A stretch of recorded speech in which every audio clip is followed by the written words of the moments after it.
একই ঈদ কিন্তু উদযাপন সম্পূর্ণ ভিন্ন। পৃথিবীর কিছু দেশে ঈদুল আজহা এমনভাবে পালন করা হয় যা শুনলে আপনি অবাক হয়ে যাবেন। কোথাও লাখ লাখ মানুষ একসাথে নামাজ পড়ে, কোথাও শিশুদের টাকা দেওয়া হয় বিশেষ ট্র্যাডিশন হিসেবে। আবার এমন দেশও আছে যেখানে পুরো শহর মিলে গরিবদের জন্য খাবার তৈরি করে। প্রথম যে দেশটি হলো সেটি হলো সৌদি আরব।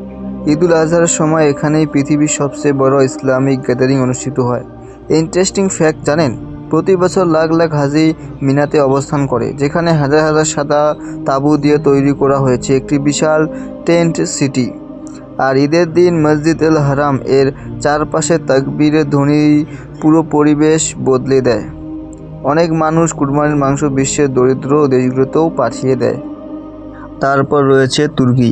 এখানে ঈদুল আজহাকে বলা হয় কুরবান বাইরাম। সবচেয়ে ইন্টারেস্টিং ট্র্যাডিশন হলো ছোটরা বড়দের হাত চুমু দিয়ে কপালে ছোঁয়ায় সম্মান জানায়, আর এর বদলে তারা পায় টাকা বা উপহার, অনেকটা ঈদের বোনাসের মতো।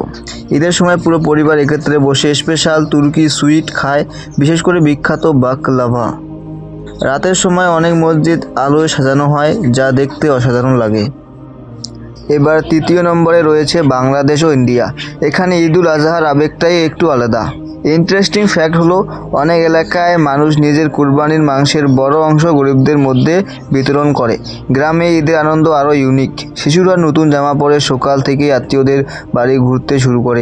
আর শহরগুলোতে ঈদের আগের রাতকে বলা হয় চাঁদ রাত। তখন মার্কেটগুলো রাতভরা খোলা থাকে।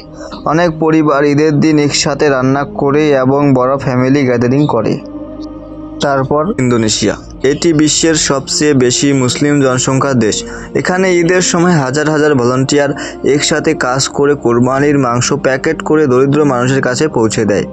ইন্টারেস্টিং ফ্যাক্ট হলো কিছু এলাকায় পুরো ভিলেজ একসাথে কালেকটিভ কুরবানি করে। এর ফলে গ্রামের সবাই ঈদের আনন্দ ভাগাভাগি করতে পারে। এরপর সর্বশেষে চীন। চীনে ঈদুল আজহাকে বলা হয় কোরবান ফেস্টিভ্যাল। চীনে হুই এবং উইঘুর সম্প্রদায়ের মুসলিমরা সবথেকে বড় করে এই উৎসব পালন করে। আমাদের মতো বিরিয়ানির বদলে ঈদের দিন তাদের প্রধান খাবার হলো সানজি নামের এক ধরনের মুচমুচে খাবার আর স্পেশাল চা।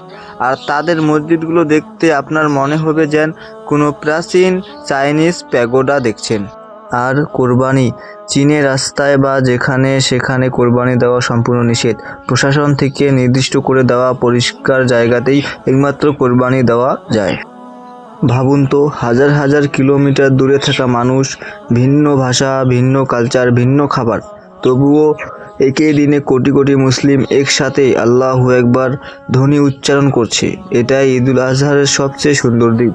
সৌদি আরবের বিশাল হজ গ্যাদারিং থেকে শুরু করে তুর্কি এর ফ্যামিলি ট্র্যাডিশন, বাংলাদেশ ও ইন্ডিয়া এর চাঁদ রাতের এক্সাইটমেন্ট, আর ইন্দোনেশিয়ার হাজার হাজার ভলান্টিয়ার্স, সবকিছু আমাদের একটি কথাই মনে করিয়ে দেয়, ঈদ শুধু উৎসব নয়, এটি ত্যাগের শিক্ষা, মানুষকে সাহায্য করার শিক্ষা, আর একে অপরের মুখে হাসি ফোটানোর দিন। সবাইকে ঈদ মুবারক।